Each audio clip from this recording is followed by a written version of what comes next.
حبس عليا هاد الغنية. واش تهدي انت قدامي وانا موراك؟ زعما انت قدامي وانا موراك؟ بزاف عليك، انت اللي قدامي وانا موراك. اسمح لي يا سعيد، ادرك شكون اللي يحكم؟ انا. ايوا وشكون اللي يتخذ القرارات؟ انا. اها يسمى انت قدامي وانا موراك.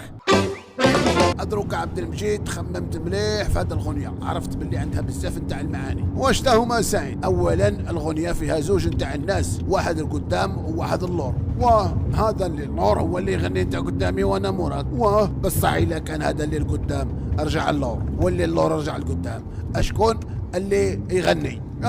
هذا سؤال صعيب يا سعيد. ادرك انت كي تبان تهضر مع الاعلام وتصور مع الرؤساء والزعماء نتاع الدول، يسمى انت اللي في الواجهه. ايوا واش تعني لك هذه العفسه؟ والله ما راني فاهم حاجه. تعني انت اللي قدامي وانا موراك. اطلق هذاك الاوديو اللي بعثه لك قيس سعيد في الواتساب. ودي هذاك راه يبعث اوديو فيه 5 دقائق، وكي ندخل نبغي نشوف واش تا صفت نلقاه مسحه. بصح هاد الخطره راني مطور كوبيته عندي. ايوا اطلق، علاش راك تعاود لي هذه القصه؟ سنعبر بالقانون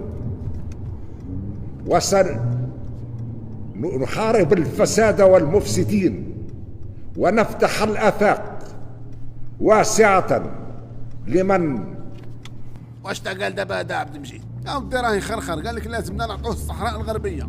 بصح الاوديو ما سمعتش فيه الصحراء الغربيه. لا بحال هاد النوع انا اللي نفهمهم واش تيقولوا. انا هنا كي نهضر في الخطابات الرسميه تفهمني واش تنقول براسك ما نفهمك.